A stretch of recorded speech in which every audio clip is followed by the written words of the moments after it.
right, I'm hopping on here super fast, kind of giving a blurb before the episode starts because I don't normally I record the podcast and the YouTube episode at the same time, and I never wear my headphones with my computer camera because the sound is much better. But what happened is my headphones ended up connecting to my phone and my computer. So I apologize that the sound is not very good for about the first 20 minutes, but at about 20 minutes in, I figured this out and I went to disconnect my headphones from the computer and it completely stopped the video. So you'll see that there's like a edit at around 20 minutes and then the sound changes for the better. So I wanted to apologize for the sound quality to start with and that I didn't notice that and the sound quality isn't very good.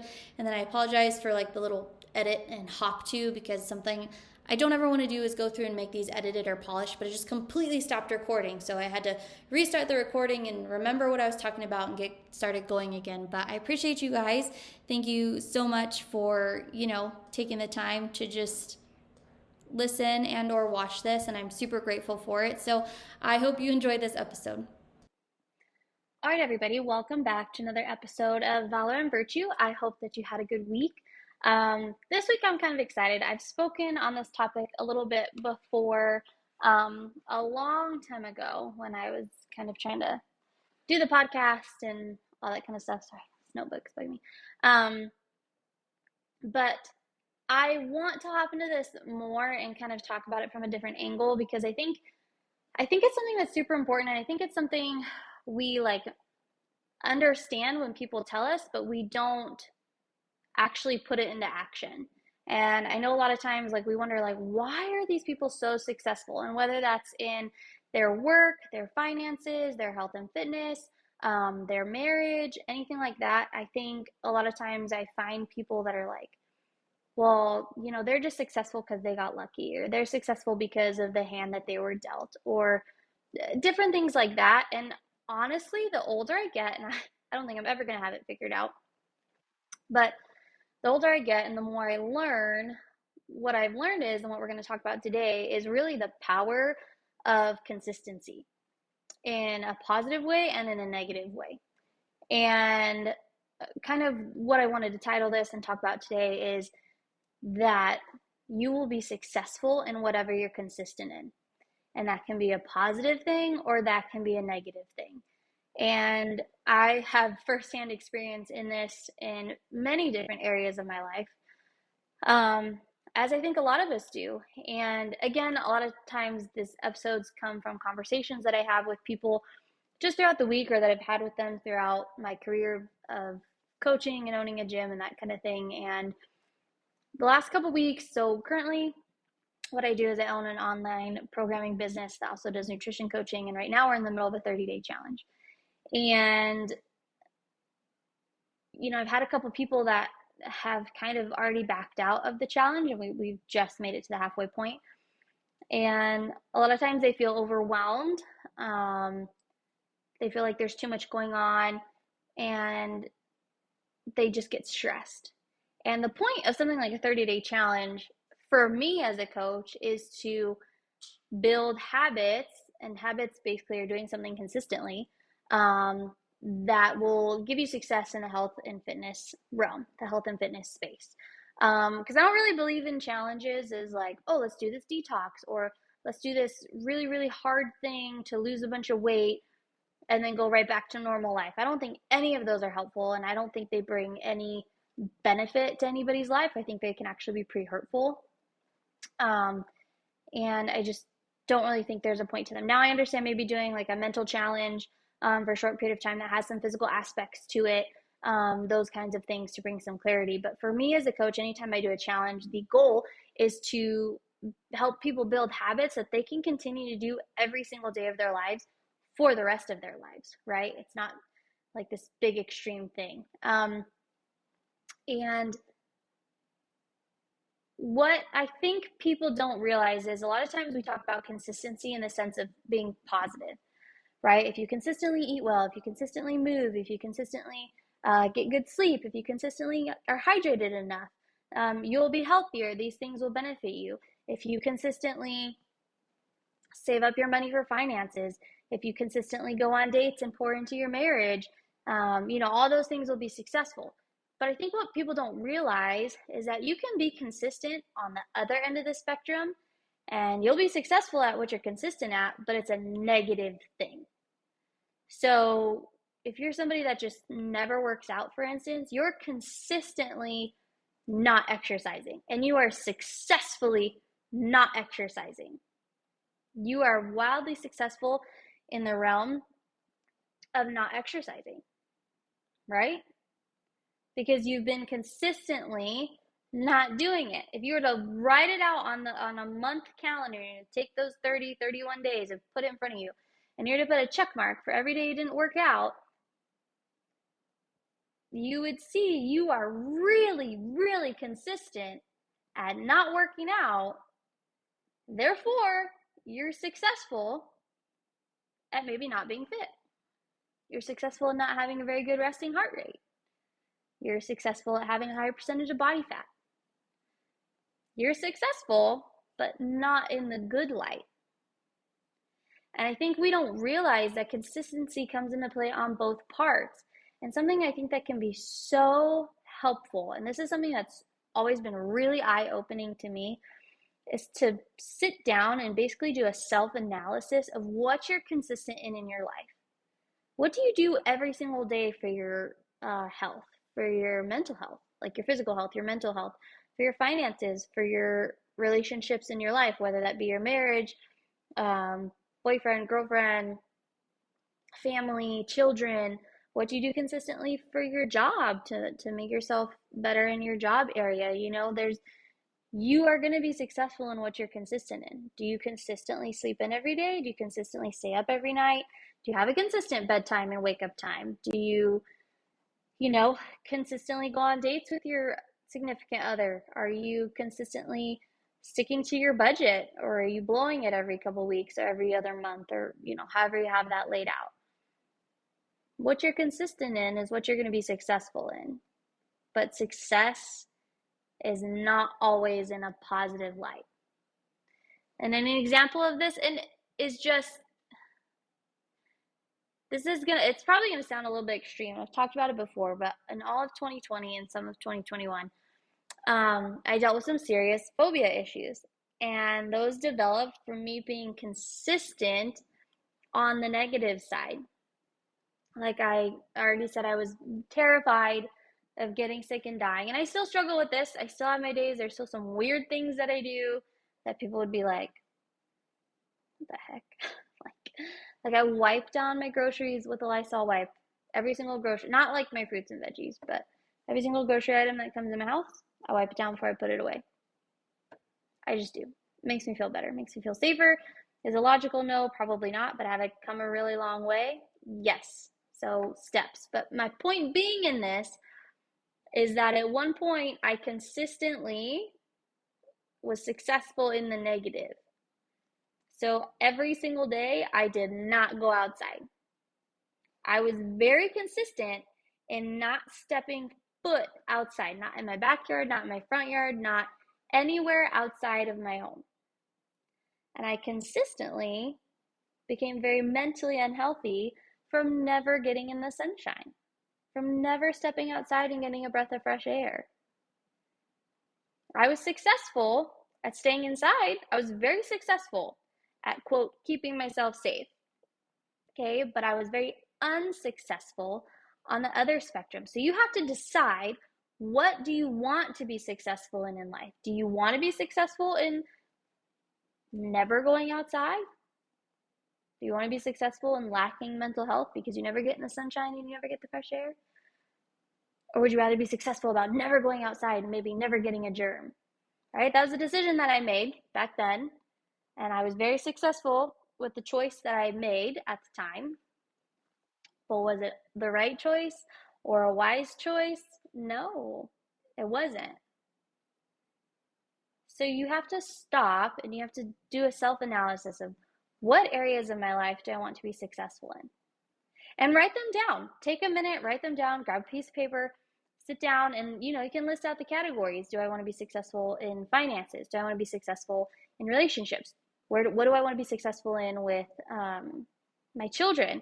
What do I want to be successful in with my own health and fitness and self-development and wellness? and write those things down. And then as soon as you write those things down, you have to break it down. It's like that reverse engineering, almost kind of like when you have a big goal and you reverse engineer that goal down to the basics. You have to essentially reverse engineer down to what do I need to do consistently to be successful in these areas. And some of these things will be daily. Most of these things will be daily. And some of them won't be. You know, it might be financially, you're going to be like, I want to be successful in my finances, which that might look like being consistent on sticking to a budget. And that might be something that you do monthly, or you might do the budget weekly or bi-weekly, or however that works for you. But you're not ever going to succeed purposefully in something that you want to if you're not consistent in doing what it takes to get there. And I think people don't realize how consistent they are in the negative to get where they currently are. I work with someone, I worked with this person for a really long time, and if they listen to this, I hope you know that I love you.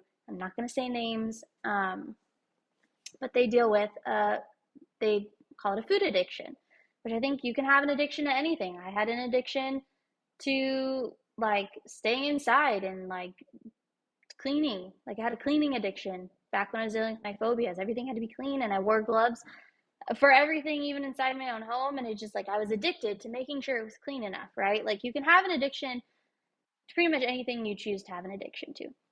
And so something we were talking about is that this person had kind of fallen off of the challenge that we're doing. And they were talking about how this was the worst that they felt their food addiction had been, and that they probably needed to get professional help. And I want to caveat this because I think professional help is necessary, especially in certain circumstances. I mean, when I was going through all of that, I was seeing a counselor, psychologist, those kinds of things, getting the help that I needed to help get myself out of that position. But something that I learned was that the things that the counselor told me to do were things to help me just be consistent in the opposite direction. It was never necessarily like an epiphany of like knowledge and wisdom. It was sound logic, truth, and exercises given to put into play every single day. So I was telling this person, I was like, hey, you can absolutely go get professional help. By all means, that's what you think you need to do, you can. But something I want you to realize is that in order to break this addiction, what they're going to do is they're going to help you shift your mindset towards it by doing daily things to make you think differently and be consistent on the opposite end of the spectrum. Right? And they have other tools and they have other things at their disposal, which again is why I think it's really important if you need help to go get help. But I think that sometimes what happens is people get into challenges, or they decide to make these life changes to make themselves better, and they just don't consistently do it. And so then they think they have to go get professional help because they haven't actually been consistent in the mundane of the day-to-day. They've been really consistent in not doing it. They've been consistent about, not eating or eating all the food, or again, like I said, the no movement or whatever negative thing. They've been really consistent in it. But what they haven't done is that they have not yet been consistent on the positive side to see if those things are yielding the change that they want for themselves in their body and their mental state, within their family unit, and those kinds of things. And what I think a lot of us would benefit from is setting ourselves up for a certain amount of days. They say it takes around 21 days to make a short-term habit, right?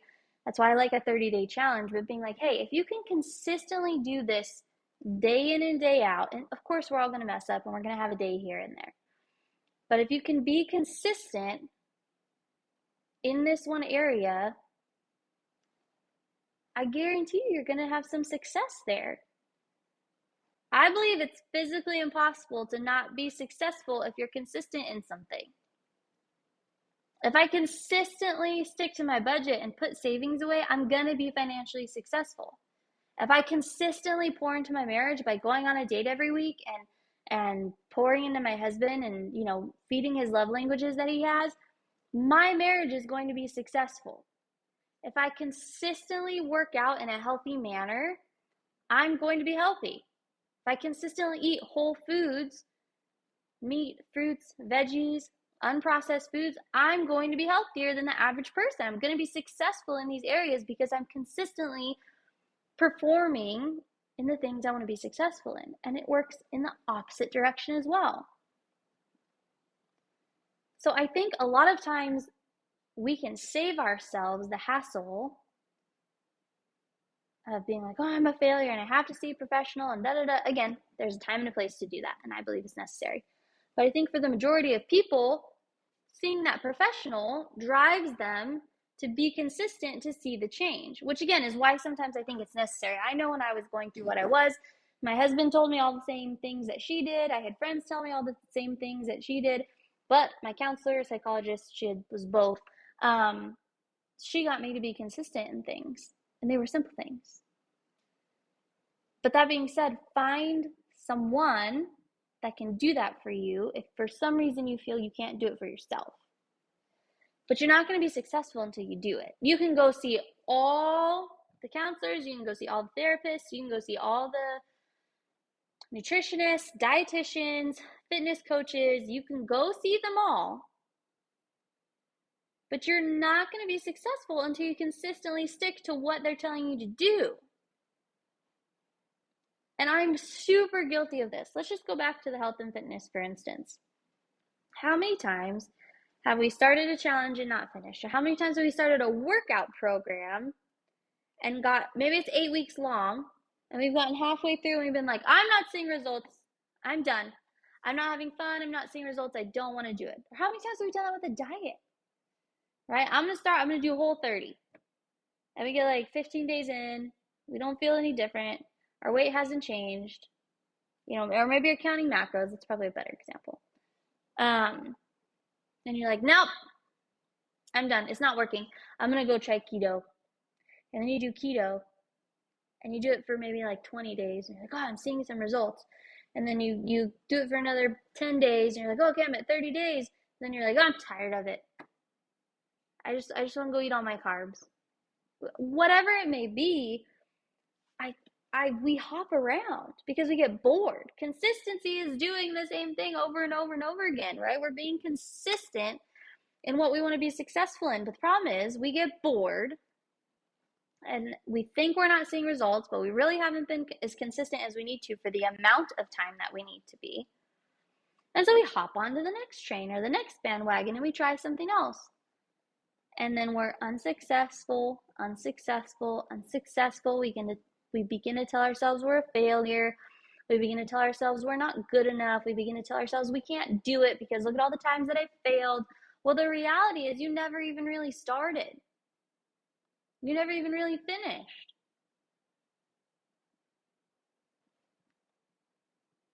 Did you finish the 8-week program and do it consistently how you were supposed to? Because if you did, I bet you saw results. Have you been counting your macros for 2 or 3 months, consistently hitting your numbers, consistently staying where you're supposed to stay and your coach has told you to stay? If you have been, I guarantee you, you're seeing results. Have you consistently been pouring into yourself to gain some mental health?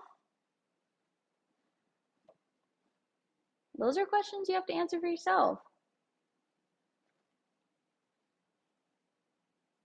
And I think if a lot of us are honest with ourselves, including myself here, there's not much that we're always consistent at in the positive light. Like for me, I need to be more consistent with the workout program that I'm doing. Lately, I've been hopping all over the place because I'm like, I don't feel like I'm seeing any results. I don't feel like I'm, getting what I want out of this workout program. But when I've only done it for a couple weeks, of course I'm not going to see any results. And that's on me. There's no one else I can blame for that. But I think it just gets missed is that we don't stop and do a self-evaluation of what are we being successful at on the negative side, right? We'll always sit down and be like, all right, like I'm going on a walk every day. I'm drinking my water. And those are good. I'm not saying to discount those. But if you're not where you want to be in life and you're not happy, there's something that's amiss, then you need to sit down and say, okay, what am I successful in? Maybe on the negative side. And that can come from doing like a self-evaluation of your time. Like if you were to sit down and write down hour by hour, minute by minute, what you do every single day, I guarantee you, you'd start to see what you're consistent in and how much time you spend doing something consistently. Do you consistently watch TV every day? I'm not saying there's anything wrong with that. But if you're not working out and you're upset about that, but you're consistently watching TV every day, well, you know what you need to swap with watching TV? A workout. Or if you consistently eat out, if you're eating out 4 days out of the week, all right, well, we need to swap that with some home cooked whole foods and start to be consistent on that end. And this is for me too. I hope you guys know I'm not just coming at you like, oh, I'm so successful, I have it all figured out. I don't. A lot of times when I hop on here and I begin to talk about the subject, that I have thought about and prayed about, I'm like, oh, that hurts. I'm not doing that, or I'm guilty of that, or I'm struggling with that right now. Like, there's a couple things I'm struggling with right now, consistency wise. And so it's just know that you're not alone and that I'm never, coming up here to be like, oh yeah, like I'm super awesome. That's not it. I'm telling you guys this because it's something that I deal with. And it's something that I've seen success in the negative and I've seen success in the positive, right? Like I essentially turned my life around in 2021 by being consistent on the opposite end of the spectrum with my phobias and stuff like that. Like I made sure to consistently get outside. I went on a walk, I think I counted up, there was only like 20 or 30 days out of the year that I didn't, or out of, not the year, but out of a good portion of 2021 where I didn't get outside and go on a walk. It was out of 9 months, that's what it was. It was 30 days out of 9 months that I didn't, maybe 30 days, I don't remember the number. You get what I'm saying, that I didn't get outside and go on a walk. And that was a big turning point, right? So I just want you guys to take this, and I want you to take the time to really think and do some like self-searching. Take a look inside, and I'm gonna do the same thing. But take some time this week to be like, all right, like, what do I want to be successful at on the positive side? And write it down. I'm telling you, there's power on writing it down on a piece of paper. It matters. So what do I want to be successful at on the positive side? And then sit down and then write out what you believe you need to do daily to be successful at those things, or weekly, or however you break that down. And then take some time to self-evaluate, what have I been consistent and successful in on the negative side? And write that out and compare the two and be like, all right, this needs to change. And maybe it's doing one thing at a time. Maybe it's not doing everything at once. Maybe you want to really focus on your finances, or maybe you really want to focus on your marriage, or maybe you do really want to focus on your health and fitness. But I think this is important, and I think that's something that gets missed, because every genuinely successful person that I know that is what I view as successful, when you see what they do consistently day in and day out, it's more than what I do. The people that own the businesses and are successful in those, or the people that have the finances and they're successful there, the people that maybe have it all, right? Like they have the family, the finances, the business, or the job, or whatever it is, for years, they've been consistently doing what is necessary to be successful in those areas. Years. It takes time. And I think that's something as a society we are not very good at grasping. We want everything now. We want to lose our 30 pounds in 30 days. We want to be rich in a month. We want our marriage to be fixed in a week. That's not reality. You have to give consistency time for it to execute and perform in what it does. You have to be consistent. Consistency and time go hand in hand, and you can't have one without the other. You can't be consistent at something for 2 days and be like, all right, I have it. That's it. I'm successful. I did it for 2 days. That's how it's going to be. You have to consistently do it for a long period of time, over and over and over again. And the people that are successful are still doing it. They're still doing it. Again, I'm preaching for myself here. I'm not preaching, but I'm talking to myself here, okay? These are all things I have to work on as well. But I think something that I was thinking about when I was going through all of this was like, man, if people who are walking through these things would just choose to be consistent in the opposite direction, they would be successful. And they wouldn't always have to go out and get help, or they wouldn't always have to do this. Like, they can shift their mindset for themselves instead of, maybe being like, oh, I have to pay money to go see a therapist. Okay, you might have to. But have you tried consistently doing what you should be to go in the other direction yourself and seeing what that does for you? I don't know. You're going to have to see. But I think there can be a lot of success in your life, like I said, if you consistently try being consistent in the things you want to be successful in. So I hope that all makes sense. I'm not going to keep you guys too long, but I just want you to take some time this week or whenever you listen to this or watch this to analyze what you're being successful now. Is it positive? Is it negative? Write those things down. What do you want to be successful in? What do you need to do consistently to be successful in those areas? And just do some self-evaluation and start to put some things into motion. All right? But I'm super grateful for you guys. Thank you to every single person who watches and or listens to this. It means the world to me. I hope it's helpful for at least one person. That's all I'm looking for. That's my only hope, is that maybe this can just help one person change one aspect of their life for the better. But I'm super grateful for you guys. I hope you have a good day, evening, night, morning, whenever you're listening to this and or watching it. I hope you guys have a good one, and I'll talk to you next week. Bye, guys.